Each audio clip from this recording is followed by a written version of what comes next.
Bonjour les amis, on est parti pour la formation Photoshop. D'abord, j'aimerais m'excuser pour le temps que j'ai pris et remercier toutes les personnes qui ont trouvé bon de s'abonner à la chaîne pour partager notre aventure concernant l'infographie, le montage vidéo, l'informatique de façon générale, la programmation qu'on va aborder plus en profondeur, moi et Dazu dans nos prochaines vidéos, j'espère. Voilà.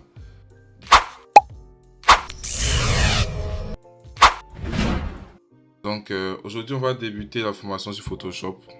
Cette formation sera divisée, comme je l'ai dit pour la vidéo d'introduction, en plusieurs étapes.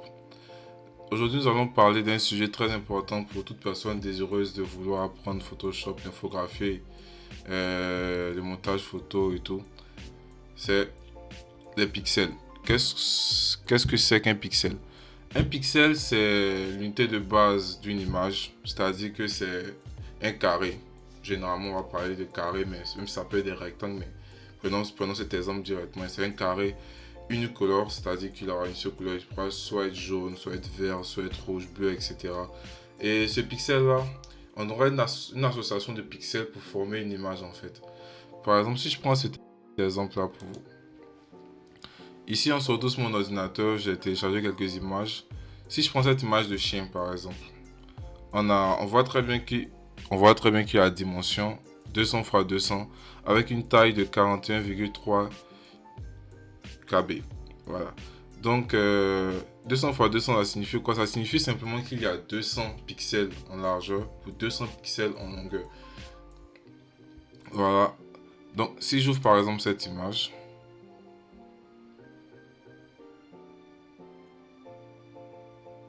prend du temps.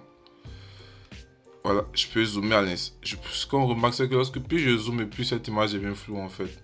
C'est à cause des pixels. Parce que plus vous zoomez, plus les pixels deviennent de plus en plus visibles sur l'image. C'est un peu ça. Donc,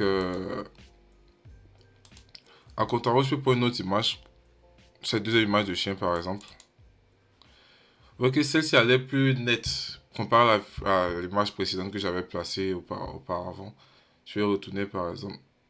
Si je prends celle-ci, je vais peut-être la dézoomer. Vous remarquerez que cette image est moins nette que celle-ci. Voilà, c'est pour je parle de ces deux images pour introduire le thème de pixels. Et lorsqu'on place la souris sur cette image, on se rend compte qu'elle fait 650 x 400. 650 voilà, selon X et 400 selon Y. Voilà, avec une taille qui est nettement supérieure à celle qu'on avait auparavant. Auparavant, on avait 41,3 kilobits. Et ici, on a 233 kilobits. Voilà. L'assemblage de tous ces pixels nous permet d'avoir une image. Et cette image-là peut être de bonne qualité ou de mauvaise qualité en fonction du nombre de pixels qui composent cette image.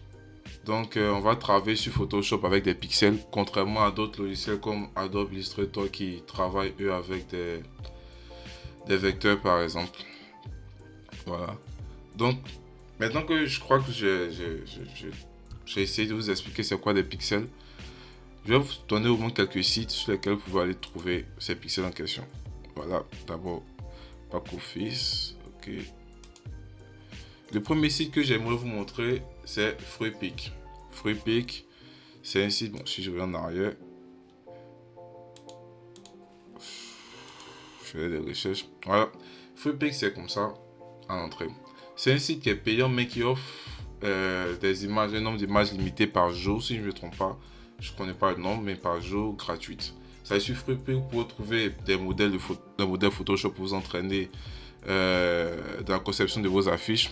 Vous pouvez trouver des images en PNG, voilà, des images sans background, des images pour la création des illustrations et tout. Voilà, en fait. Donc, si je tape par exemple, je sais pas, illustration, par exemple, voilà. Vous pouvez trouver plusieurs images sur Freepik que vous pourrez avoir sous format soit vectoriel, soit sur le format pixel. Le format pixel nous intéressera plus parce que c'est celui qu'on va utiliser dans l'application Photoshop. Et sur Freepik, je vais m'attarder un peu sur ce site parce que d'abord, c'est l'un de mes sites préférés. Mais en plus, On peut facilement régler les, les, les caractères de ce qu'on cherche. Par exemple, si je veux une image en vecteur et non en pixel, je peux prendre ça. Si je veux des illustrations principalement, je peux prendre ça. Si je veux des images PNG, PSD, PSD c'est le format qu'on verra. On verra le plus, c'est le format de Photoshop. Voilà, lorsque vous faites une affiche sur Photoshop et vous cherchez à l'exporter, c'est sur ce format qu'elle sera exportée.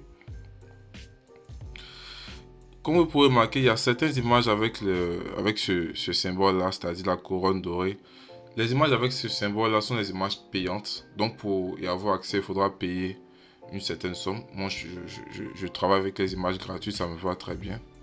Mais si vous voulez toutefois n'avoir que dans vos résultats de recherche que des images gratuites, vous cliquez là, sur licence gratuite. Voilà, on descend. Si vous cherchez une couleur précise, vous pouvez choisir la couleur rouge. Là, vous aurez des images qui tendent vers le rouge, bleu et tout. Voilà.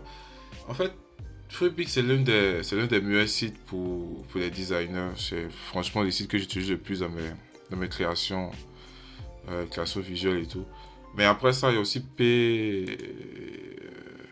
FreePNG. Voilà, qui est un autre site intéressant. Où vous trouverez principalement des images PNG. Les images PNG, je ne vais pas vous parler en profondeur de ça, mais c'est juste des images. C'est juste des images qui n'ont pas de background, qui n'ont pas d'arrière-plan. Donc, si vous voulez par exemple créer des affiches, par exemple sur le thème du gaming, vous voulez superposer plusieurs éléments, on verra avec la notion de CAD par exemple, qu'on abordera plus en profondeur dans les prochaines vidéos. Voilà. Il faudra impérativement des images en PNG. Voilà.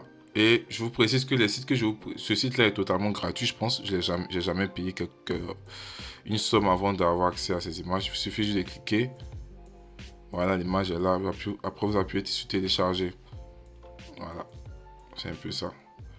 Donc, en troisième position, j'aimerais vous présenter un autre site, Pexel, que j'utilise un peu moins. J'utilise plus pour le montage vidéo. C'est-à-dire que lorsque je cherche à monter une vidéo et que j'ai besoin d'illustrations, des images et tout, ou soit pour des projets, certains projets que j'ai eu à faire dernièrement, par exemple, des projets d'école, j'utilise parfois ce site-là. Voilà. C'est le même principe. Vous venez dans la barre de recherche, vous tapez, je sais pas, arbre.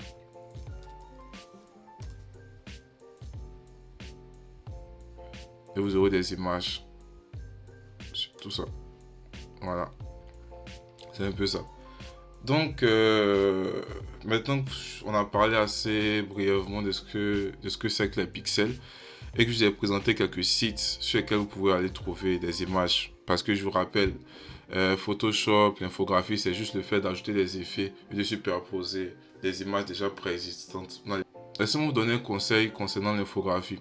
Il est très facile en infographie, si vous voulez en faire votre métier, de perdre certains fichiers. Vous serez sûrement fatigué à un moment donné, vous aurez des clients sur le dos, vous aurez besoin de garder vos informations, voilà, vos images. Et un graphiste est reconnu grâce à ses créations. Gardez toujours vos créations quelque part. Cherchez une clé USB, quelque chose d'extérieur, ou peut-être même gardez-le sur votre compte Drive, Google Drive par exemple. Voilà, je trouve que c'est encore mieux.